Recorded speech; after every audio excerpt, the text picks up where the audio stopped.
this. Yeah, certainly so. So Rogers then started from pole position. Kevin Ellis Jr. will start from the front row alongside. It's not a great launch from Kevin Ellis Jr. though. As you can see, Yannick Tourmala's got his way alongside on that race down towards the source for the first time. A couple of looks down the inside of various drivers in the background, including Jasper Brzezinski. One out wide, that's Team Redline. That is Jeffrey Rietveld who's been pushed off, and it's going to be 3 wide down the hill. It might have actually been a little bit of Kevin Siggy in there who's been pushed off coming through that first corner. The squeeze is coming up through the hill, and unfortunately, well, that is a pretty good example of the commentator's curse. Sorry, Kevin.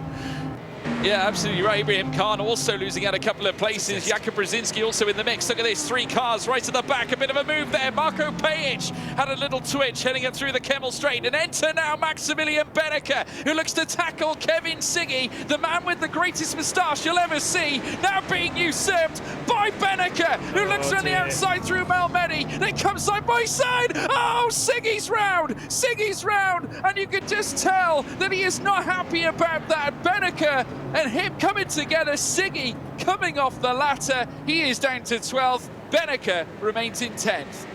That bit at least, I think he did it to himself. He went out a little wide going through Lake Com, left himself with a very awkward line through Malmedy where Maximilian Benneker was kind of always going to be there. Maybe you could say Benneker didn't give enough room, but let's be honest, Siggy was never properly making that corner at that speed and remaining alongside. Maybe your discretion, better part of valour, back out of it a little bit. But these are short races, you're never going to back out of it. And unfortunately, Siggy has gone from being slightly on the back foot to definitely being out. Team Redline almost certainly now not going to be the team to get all 4 cars into that final. That means that the pressure has been put onto Porsche Coanda to try and make that one so, and certainly more to the shoulders of Big Mac himself, who sees himself outside of the top 6 looking in at this driver here, Ibrahim Khan, who's dropped back a couple of spots on the start. There's a good deal on the table for the Big Mac. He's currently sat in 8th place, 0.6 of a second in behind Jeffrey Rietveld. The big question is, will it be a happy meal or is it going to be a painful one as he makes his way down through towards the bus stop chicane now? Jeffrey Rietveld still holding on to 7th. Ibrahim Khan, though, a fantastic run so far, still holding on to that 6th place, and essentially the cork in the bottle as he now makes his way down through towards La Source. He has got Jeffrey Rietveld in behind as well as they now pepper their way down. Very important for Jeffrey Rietveld from his perspective here, Lewis, to get himself into a final. He's really struggled of late. Yeah, like you say, the results have kind of been, you know, nor here nor there. Bearing in mind he is 22nd in the standings at the moment, is Jeffrey Rietveld.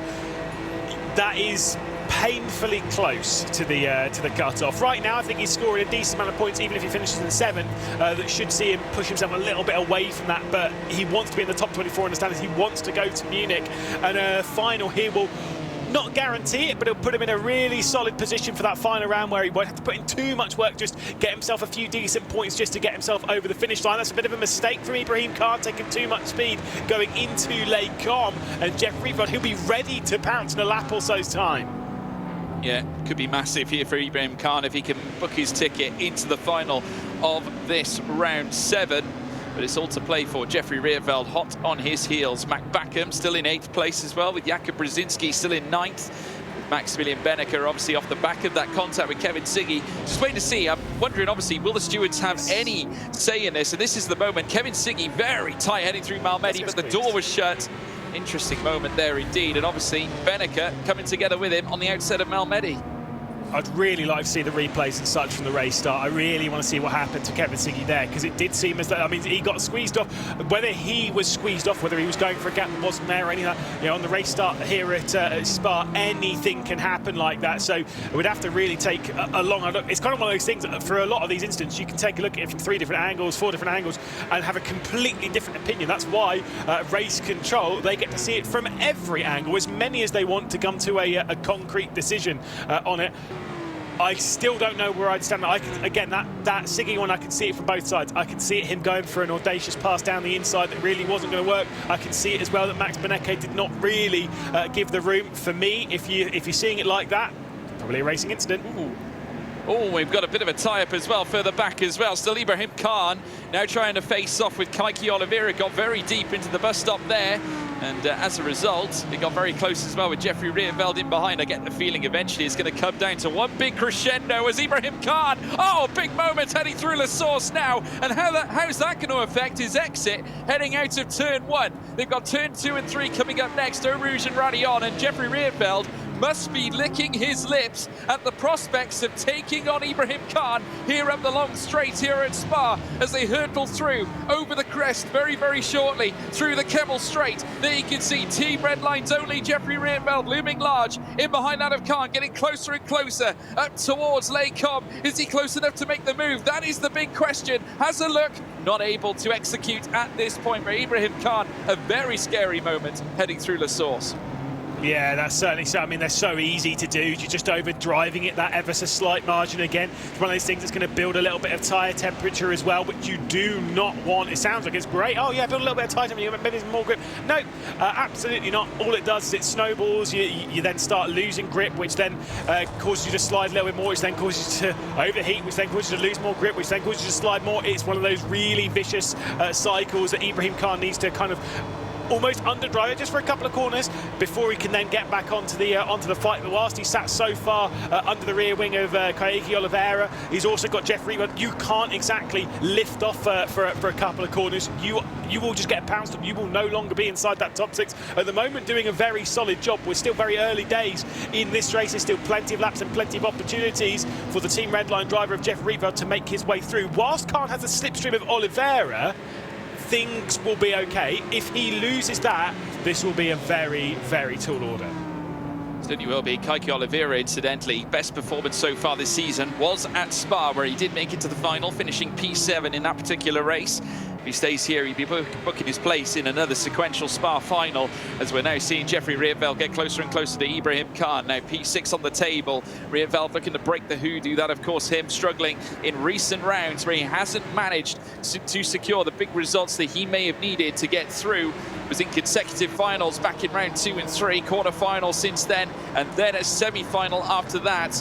And now looking to try and chase and try and garner some better form and try and recapture what he had in rounds 2 and 3. Outside of the source now, once again chasing after Ibrahim Khan. He might leave it late and then open the door, just sort of prime his moments. It's very important to pick your spot as they now head through Eau Rouge and Raidillon yet again as we run on board with the car in this picturesque view as we now hit the trees, heading up through the Kemmel Straight. Now there you can see Ibrahim Khan once again looming closer. You can just see it steady time and time again. The Team Redline now starting to creep ever closer, opening the door to the right-hand side. Defensive move there from Ibrahim Khan. The BMW moving to the inside against its suppressor from Team Redline as now Rietveld looks to go hunting again. Might have an opportunity out to Malmedy as they creep down towards Rivage. Again, creeping to the inside again. Rietveld knows that his time is up. Heads through this next right. Khan again defends to the inside. Super work there for Ibrahim Khan.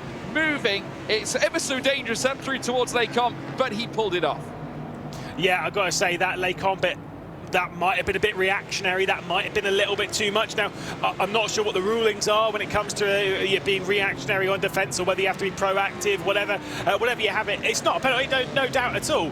But it's kind of one of those things where reactionary defence, it will bite you if you do it once or twice too many. If Rietveld's kind of there and then you react to his position, it can really cause a problem. Well, we are going to see Ibrahim Khan dropping back anyway, as he's going to receive a slow-down penalty on the start-finish straight this lap, so he will no longer be in 6th position. Jeffrey Rietveld will be the one to progress his way up. And that answers your question, Lewis. Obviously, it is going to be penalised. Well, yeah, that's very true. In fact, yes, absolutely right. Still, nonetheless, though, penalised here. And Ibrahim Khan now is going to have to give up the speed, but at the same time, give up the place there of that P6 spot. And now Jeffrey Rietveld in a position to now garner a result here in this semi-final. Creeps down the inside of bus stop, and they are actually going to fight here. Now, this is very brave for Ibrahim Khan. I would imagine he would have been notified of his penalty. Yep. He is going to be slowing down, and Rietveld goes through, and through goes Mac Backham as well. Also joining them, Jakub Brzezinski, as well as Maximilian Benneker. Through goes Marco Pejic as well, side by side now between the Williams, as now the big Mac Backham comes up against Jakub Brzezinski on the outset of turn 1, and in comes Maximilian Benneker now as well. So we've got a huge fight being teed up here for that 6th place. Yeah, can Beneke make his way through into the final after all of the issues from that qualifying session where he wasn't able to set a lap time courtesy of computer problems and such? He had to start from the rear of the field. He's worked his way up one position at a time, not done anything too crazy in the race. Mac Backham currently sat in that 7th position. Jeff Rietveld with all the pressure behind. 4 different teams all fighting over that one single position. They're not bothered about the points for 7th, the points for 8th, the points for 9th. They're bothered about getting that one position, that 6th position. Almost, again, it's like it's a fight for the win. At the end of a race, they are all focused on being the lead car in this train, and that happens in every fight, but there is so much pressure on everyone's shoulders in these fights to get this right. And hey, do you know what? I'm not actually going to count out our round 6 winner, because Marko Pejic is not a million miles off the back. No, he's not. He's only 1.5 seconds away from the car in front of him. That, of course, being Maximilian Beneke, but we are coming down now to the final couple of laps of this race. So 2.5 if you want to be picky, as we now see the cars make their way through this next ride. Mac Backham, who's currently on the precipice of getting 2 Porsches into, or another 2 Porsches through to the final, already having 2 of them make their way through. Of course, Joshua Rogers is going to make it 3. The question is, can Mac Backham make it 4 as they now head through this next ride? Out of Stavolo, very shortly they'll make it through. Paul Frere as well, very shortly. Tourmala still chasing. Very, very good performance from G2 Esports as well. Sebastian Joe winning that previous semi-final, and they've just got the man that they would also need into the top 2 as well. He's in 2nd place. Joni Tourmala set to make it a 2-car G2 presence in the final. Yeah, exactly. I mean, Tourmala's been superb. He's found a lot of form. We've kind of said this before, with how much he's kind of built himself up through championship. Kind of one of those underdogs, like a smooth operator, someone just very calm, going under the radar. I mean, he's in the middle of the points in that sort of top 24 and the bits that we're focusing on. No real risk of going out. No real focus on winning the title, but he is that driver that's kind of looming constantly, that I wouldn't be surprised if he necessarily can pick up genuinely a round win. He has the pace, he has the consistency, he has the form to be able to do so, and right now, like I say, sitting in 2nd at the moment, things are looking pretty good for Tourmala. Ellis Junior, Gall, those 2, they're not going to be under too much pressure from behind. It's Kaiki Oliveira, it's Jeff Rietveld, Mac Backham, Brzezinski, Beneke. That's where we're focused on. That is the fight we're looking at right now. Yep, it certainly is. Now we see Marko Pejic and Ibrahim Khan come together as well. Ibrahim Khan gaining a little bit of time too, trying to close up on the back of Marko Pejic, trying to recover after the penalty that has been distributed. Running a little wide as well there as well, Khan, as he dip down into Rivage now.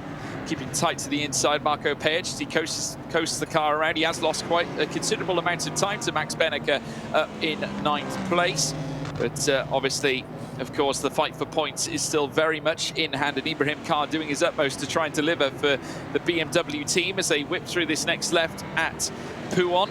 But there's Jeffrey Rietveld, currently on lap 6 of 7. He will be booking his place into the final, but crucially enough, 1 second off the pace of Kaiki Oliveira that sees a Furia car making its way through. Tourmala also in the mix as well. Just a note on Joni Tourmala's form here. The only time he hasn't progressed from a quarter-final was at Nürburgring last time out. Since before then, obviously, prior to that, semi-final 9th in round 1, semi-final 11th in round 2, came 10th in a final at the Nürburgring, 10th in a semi-final in round 4, and then P2 in the final at Hockenheimring. This is a man who carries a lot of consistent form, consistent performer, certainly here in ESL R1, and that's exactly what you need if you want to be a presence up at the top end. Yeah, like I say, mega driver at the moment, and they're heading on to the final lap of the race. Can he maybe challenge for a race win here in the semi-final, just to give himself an extra little confidence boost? I'm sure if he has the opportunity, he'll give it a go to get past Rogers. There's 1.6 seconds to Kevin Ellis Jr. behind, so that's plenty of margin for him to potentially go on the attack. And I'd be very surprised if there wasn't a bare minimum a look. By the way, at the moment, as we were, one of the big storylines of the day has been there being the potential for 4 qualifiers from one team to get through into the final. At the moment, that is not happening. It comes down to Big Mac, who's currently sat in 7th. He needs to get past Rietveld. His teammates doing the work, and Josh Rogers leading the field. He certainly is, but he's getting closer, crucially enough. And you can see there, ultra-defensive Jeffrey Rietveld. Mac Backham knows what's on the line here. Of course, wants to try and add a 4th Porsche to the table, ready for when we go racing in our final race of this evening. Obviously here in round 7 in the ESL R1 Championship. It's all on the table here at Spa now. The action aplenty here at a very, very historic circuit here in Belgium. As you know, seeing Jeffrey Rietveld coast them through the next left at Jackie Ickx corner. Rietveld obviously trying to get himself back to his best, trying to reach another final. Brzezinski still stuck in 8th place with Mac Backham in front of him. Max Benneker as well in the mix of all this too. It's a huge fight, a gargantuan fight over the top 6 places as they now peel down through towards Corbeil Paul Frere very shortly and out of the 2 corners of Campus and Stavelot. But first of all, they need to try and tackle the Lavagna chicane as they make their way through it. Backham still right on the cusp. The question is, can he unlock the door? Can he unlock the pace heading through Blanchimont? Yeah, I mean, the big thing for Backham was that he ran a little wide going through the Ickx curve, and it kind of dragged him another attempt or two. He's run wide there, coming out of Stavelot, coming out of Curve Paul Frere, and onto this backstretch. I don't think there is going to be a 6th position on the horizon for Mac Backham. Might be an extra couple, though, for Brzezinski or Benneker should anything go wrong. At the moment, our focus back up towards the front because Joni Tormel has not been able to do anything about this man here who comes out of the final corner, and it is yet another win for Josh Rogers, who picks up semi-final number 2 here for ESL R1 round number 7 as we return to Spa. Has he become the favourite for the day? We'll have to wait and see. It's Rogers again. Look at that, no emotion. Not a single drip of sweat.